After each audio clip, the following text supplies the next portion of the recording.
Hello everyone, welcome to the fourth video of our Aspire High channel, started last week with the objective of providing guidance to the students under the Faculty of Management Studies. You all know I have taken up Human Resource Management course in semester 1 of MBA program of IGNOU, a core subject paper, as my first course being covered in this channel.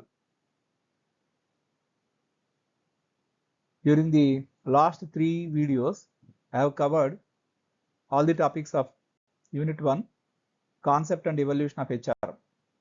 Now we are moving to Unit 2, Functions of HRM, starting with this video.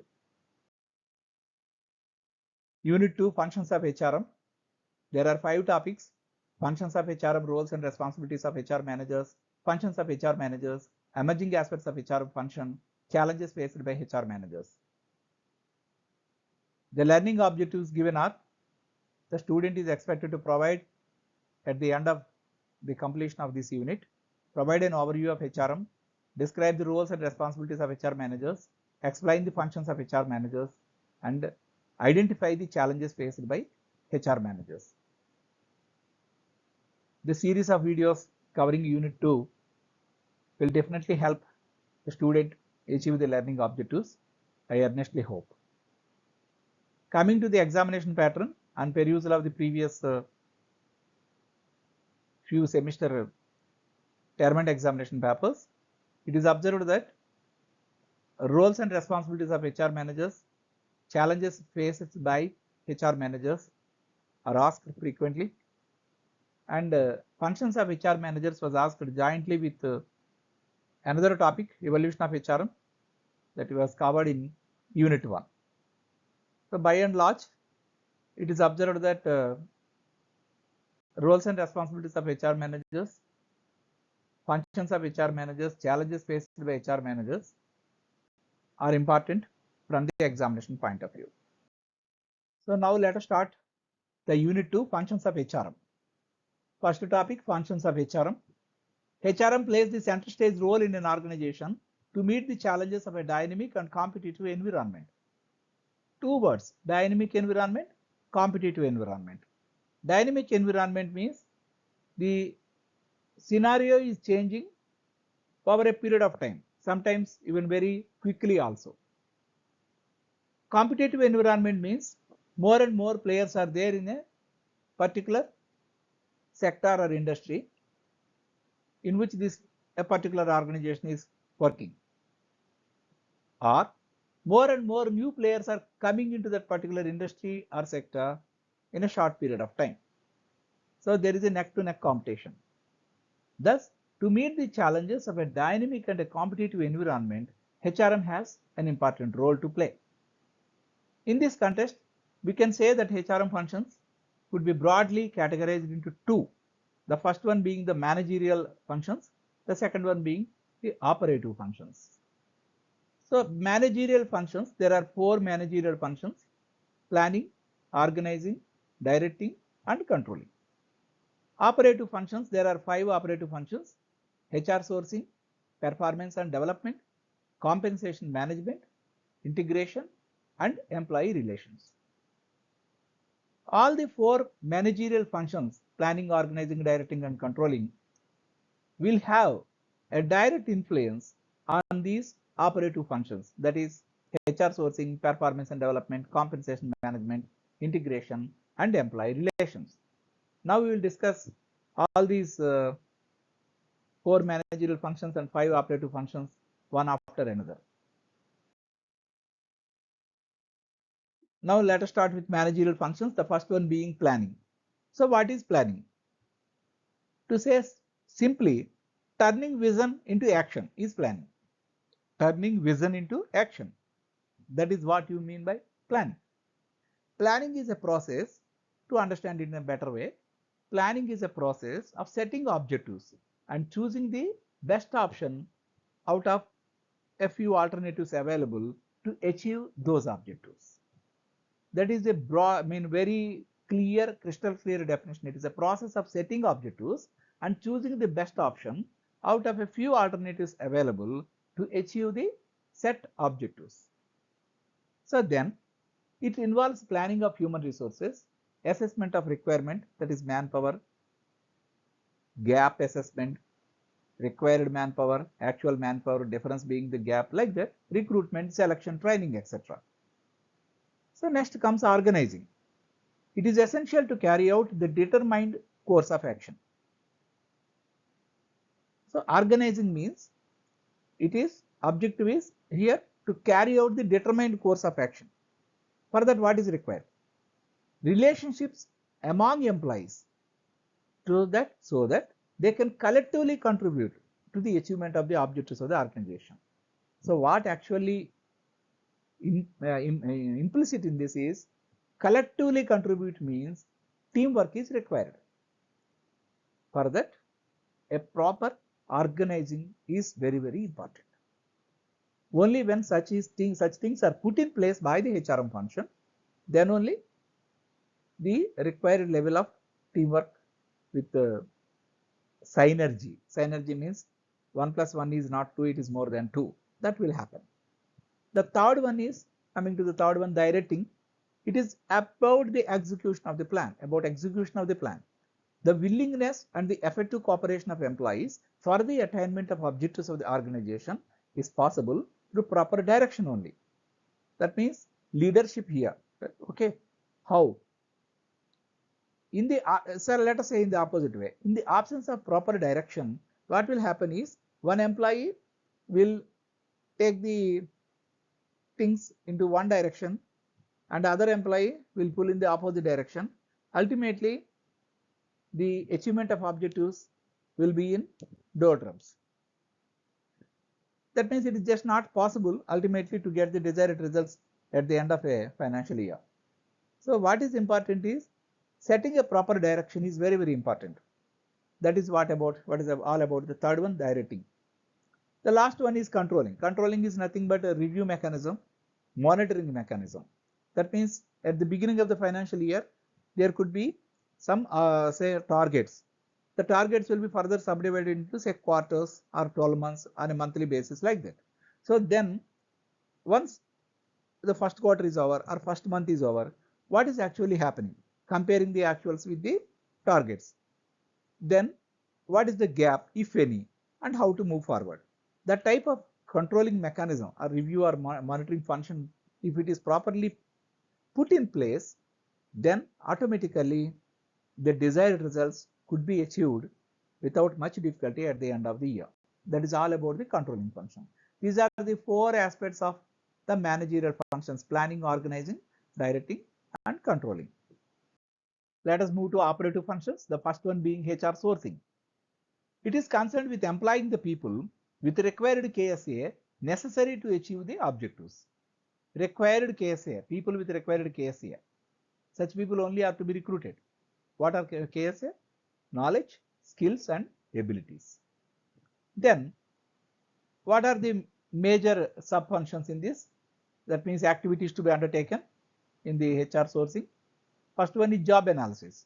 Job analysis is, first we have to describe a job description, job specifications, employee specifications. That is, what type of skills are required, what type of qualifications are required, what type of technical qualifications are required. All those things are to be defined, and that is an exercise called job analysis. Next is human resource planning. Next is recruitment, selection, placement, induction, and orientation. We are going to see all these things in much detail in block 2. The second one is performance and development.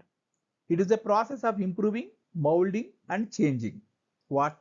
The knowledge, skills, etc. So, why improvement? Why molding? Why changing?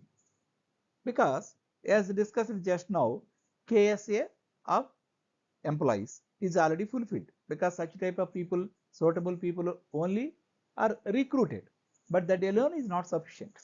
That has to be, because exact matching of KSA won't normally happen. Therefore, it has to be improved. Second thing is it should be molded. Why it should be molded? To the, that means fine tuning to the requirement of the objectives of the organization. And the last one is the changing.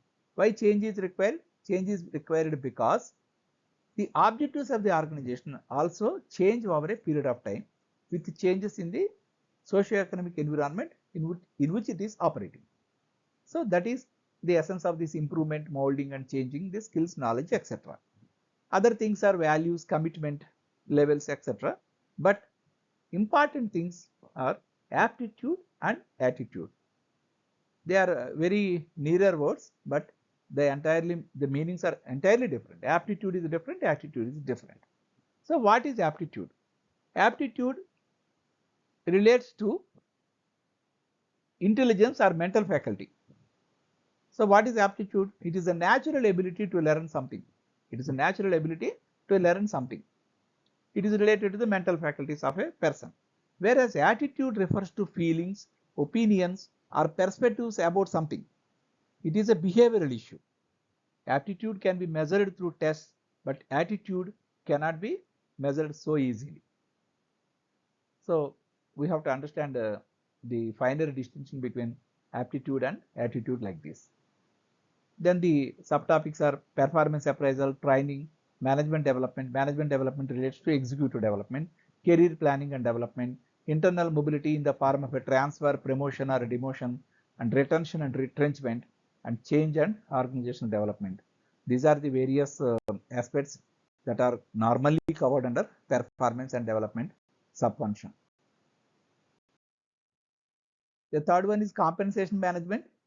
It is a process of providing adequate, equitable and fair remuneration to the employees. The first and foremost thing in this particular subfunction is job evaluation. Job evaluation means classification of job into different categories. Say lower level peon or a messenger. Next is clerical cadre. Next is an officer cadre. So junior management, middle management, like that one can have a hierarchy. Then the relative value in terms of their contribution to the organization are to be properly be classified and assessed. Based on that job evaluation only, the wage and salary administration can be properly structured. Of course, there will be some industry norms of what is the pay that could be given to a particular cadre. Of course, at the same time, the capability of the individual firm also counts. Then comes other things like incentives, most important one being now widely talked about is performance linked incentives, which we have discussed earlier. Then comes a bonus. The payment of bonus Act 1965 is a statutory obligation to the organizations that come under the purview of that particular act, as a central government act. Then the fringe benefits. Fringe benefits means motivational values will be there, like providing canteen facility, providing medical facilities, or reimbursing the medical expenditure incurred to up to a certain level. All those things will come under that fringe benefits. That is over and above the pay slip components for an employee. Social security measures include provident fund, gratuity, pension, and something like group insurance, group accident insurance, or group health insurance. All these things will come under social security measures. These are the issues that are broadly looked after by compensation management subfunction. The fourth topic is integration. It is a process of interaction among human beings in a way that motivates employees to work together cooperatively, ultimately with economic, psychological, and social satisfaction. So what counts here is the teamwork and how to actually put in place such a good teamwork with a feel-good factor for all the employees in an organization. In this context, important things are interpersonal relations, and more than one group will be there. Therefore, within the group and among the groups, intra and intergroup relations, motivation, quality of work life, and above all, the morale of the employees. The morale of the employees is very, very important here. What is meant by morale? Normally, we use the word the morale. The employees' morale is shattered. It is very low. That's why the output is very low. All those things we hear. So morale of an employee refers to the overall attitude or satisfaction and outlook towards their job and workplace. Not specific things, but overall attitude, satisfaction and outlook towards their job and workplace. In this way, we have to understand what is meant by morale. High morale often means employees are motivated, they are engaged, they are valued, and more productivity is there. And it is easy for the organization to achieve the objective set for. Opposite thing is low morale means people are not interested to give their best, just they come, sit and work, but output will be very less. Thus, I can say that morale is the heartbeat of an organization. The last one is employee relations. It refers to relations among employees, employers, government, trade unions. A detailed discussion will be there in the entire block 4 of the course. We will see all those things. Broadly, it speaks of grievance redressal mechanism, disciplinary management, trade unionism, collective bargaining on the side of the trade unionism, industrial conflicts that come due to mishandling of employer versus employee relations, and now much elevated thought process, workers' participation in management, that is putting their representatives on the board of organizations. So that is all about employee relations. Here we have to see one more thing. With the change in times, new functions are coming. They are called emerging functions in HRM. 5 such functions could be noted. They are strategic HRM, ethics and HRM, HR outsourcing, international HRM, and HR accounting, audit and research. Out of which only 3 are prescribed in the syllabus: strategic HRM, ethics and HRM, and HR outsourcing. We will see one after another. The fourth topic, emerging aspects of HRM function, is being covered in continuation to topic 1 for conceptual clarity and flow. Out of which the first one is strategy and HRM. When we talk of strategy, we have to refer to the definition given by Michael Porter, a professor at Harvard Business School. He said simply, it is a creation of a unique and valuable position involving a different set of activities. So when we talk of strategy, it is for effectiveness and efficiency, and it refers to a set of coordinated and monitored choices and actions within the framework of the organization. It is not simply making a decision and leaving it there, but also taking care of its implementation. In this way, strategy is understood.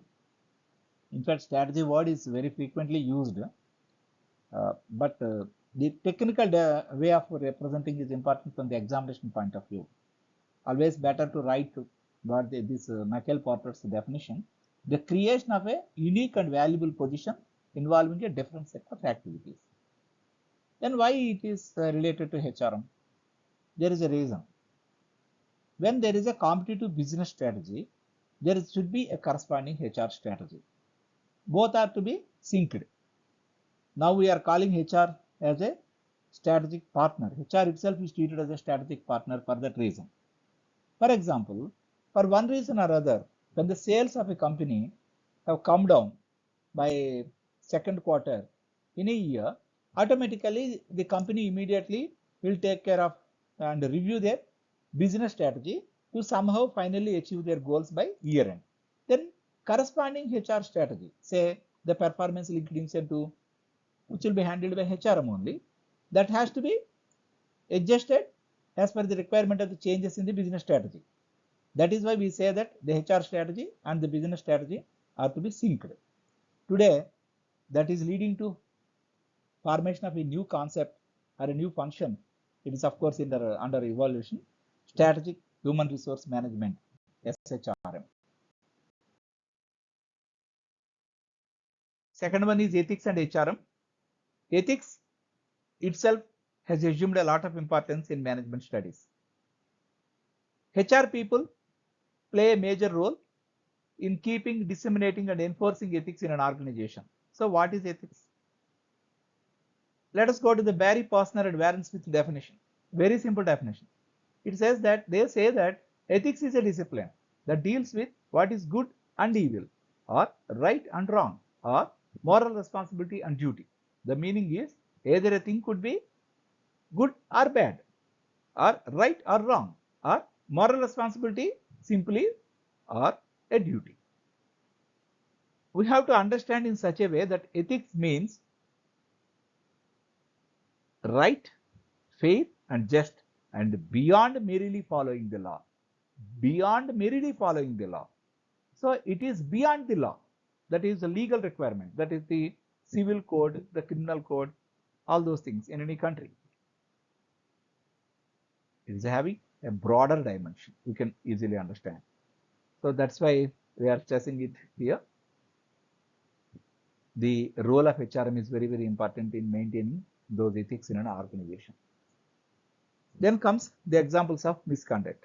So for example, inappropriate overtime classification, personal bias in performance appraisal, and similarly personal gains from vendors, misuse of organizational assets like vehicles, etc., for which one is not entitled to as per internal guidelines.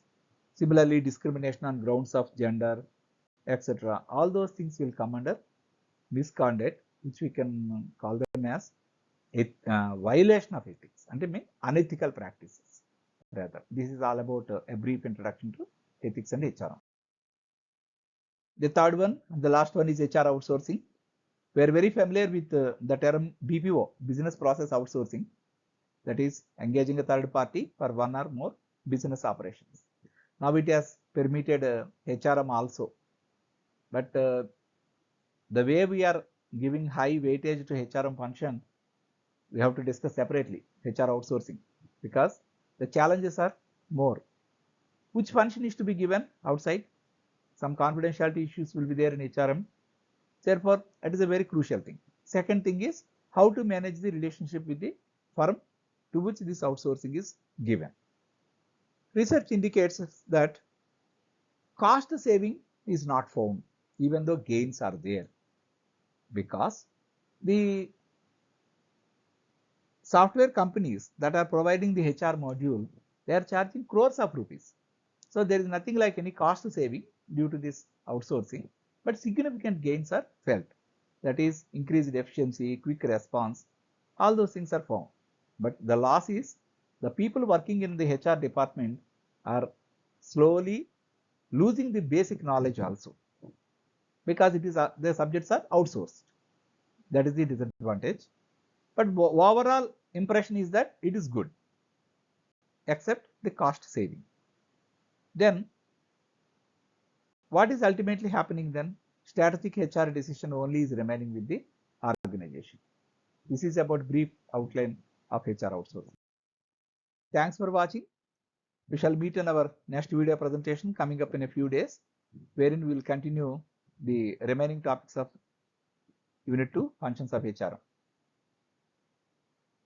Feedback in the form of comments from the students is most welcome, so that further and further the content delivery and the coverage could be suitably be adjusted. I request all of you to subscribe to the channel so that more and more videos on different subjects, different courses could be considered, including way forward, not right now, the Unit 2 or Unit 3 of UGC NET examination, that also comes under management studies only. You can think of. Once again, thank you for watching. Happy learning.